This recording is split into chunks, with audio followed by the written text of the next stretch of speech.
قوم لوط ایک ایسی قوم تھی جو اپنی برائیوں، گناہوں اور بدکرداریوں میں ڈوبی ہوئی تھی۔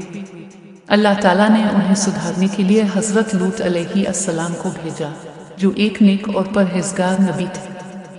حضرت لوط علیہ السلام نے بار بار اپنی قوم کو سچائی، ایمان اور نیکی کی طرف بلایا۔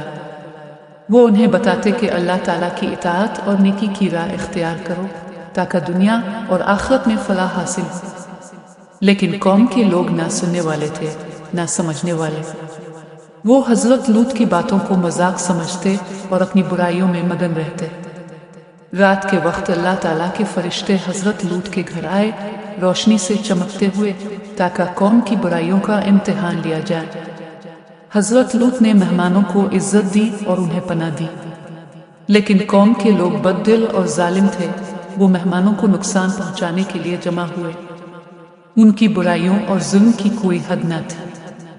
حضرت لوط علیہ السلام نے اپنی قوم کو خبردار کیا کہ اگر تم نے اپنی برائیاں نہ روکی تو تمہیں شدید عذاب کا سامنا کرنا پڑے گا، مگر وہ نہ مانے۔ اللہ تعالیٰ نے حضرت لوط اور ان کے گھر والوں کو شہر چھوڑنے کا حکم دیا۔ وہ روشنی کی طرف نکلے، ایک محفوظ راستہ جو انہیں عذاب سے بچانے کے لیے بنایا گیا تھا۔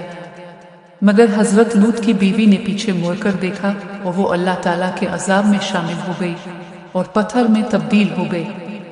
یہ واقعہ ہمیں یہ سکھاتا ہے کہ نافرمانی اور گناہوں کی عادت انسان کو تباہی کی طرف لے جاتی۔ پھر اللہ تعالیٰ نے شہر لوط کو آگ اور آسمانی پتھروں سے مکمل طور پر تباہ کر دیا۔ زمین میں دھوئیں، آگ کی لہر اور خوفناک روشنی پھیل گئی۔ تمام برائیوں والے لوگ تباہ ہو گئے اور صرف حضرت لوط اور ان کے نیک گھر والے محفوظ رہے۔ یہ سب کچھ ہمارے لیے ایک واضح سبق ہے کہ اللہ کی ہدایت کو کبھی نہ نظر انداز کریں، برائیوں اور ظلم سے دور رہیں، سچائی، نیکی اور ایمان پر ہمیشہ قائم رہیں، کیونکہ یہی انسانیت کی بقا اور آخرت کی کامیابی کا راز ہے۔ اور یہی ہمیں حضرت لوط علیہ السلام کی کہانی سے سیکھنا چاہیے۔